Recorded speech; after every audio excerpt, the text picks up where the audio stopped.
அண்ணே வணக்கம்ண்ணே. என் பேர் விக்னேஸ்வர். ராஜபாளையம்லேருந்து வந்திருக்கேன். இங்கே குடிமைப்பணி தேர்வுக்காக ப்ரிப்பேர் பண்ணிகிட்ருக்கேன். வாழ்த்துக்கள் வாழ்த்துக்கள்.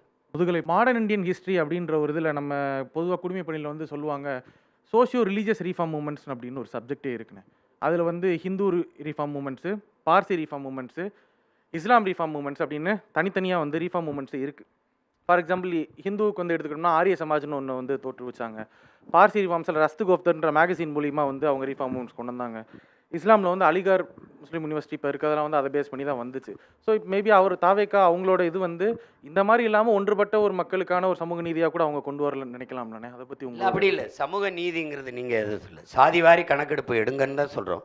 கர்நாடகா எடுத்துக்கிட்டு இருக்கு, நிதிஷ்குமார் எடுத்தார், தெலுங்கானாவில் எடுத்தாங்க ஒழிய மதவாரி கணக்கெடுப்பு எடுத்து கொடுங்கன்னு யாரும் சொல்கிறதில்ல.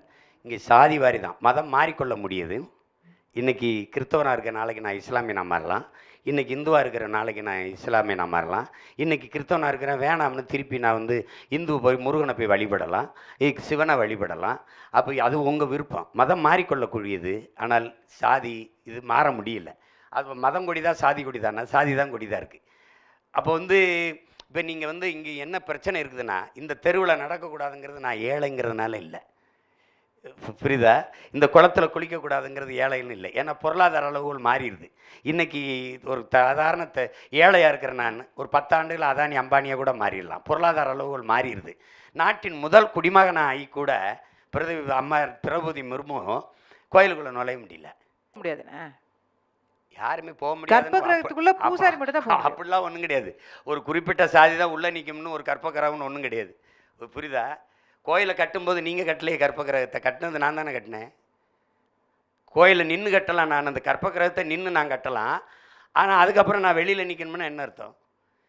முதல் குடிமகனானாலும் என் மேலே திணிக்கப்பட்ட தீண்டாமை, இழிவு, கொடுமை வந்து மறைய மாட்டேங்குது.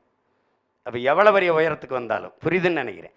அதனால அந்த அடிப்படையில் தான் இந்த போராடி அண்ணல் அம்பேத்கர் பல முறை பொருளாதார அடிப்படையில் ஏழை பணக்காரங்கிற அடிப்படையில் கொடுக்கணுங்கிற கோட்பாட்டை தகர்த்து இந்த சாதிய இழிவு தீண்டாமை கொடுமையை ஒழிக்கணும்னா அந்த அளவில் அப்போ தான் ஒரு சமநிலை சமூகத்தை உருவாக்க முடியுங்கிறதுனால இந்த ஏற்றத்தாழ்வுகளை ஒழிக்கணும்னா எவன் வீழ்த்தப்பட்டு கிடக்கிறானோ, தாழ்த்தப்பட்டு புறக்கணிக்கப்பட்டு கிடக்கிறானோ அவனுக்கு அந்த உரிமையை முதலாளி கொடுக்கணும்.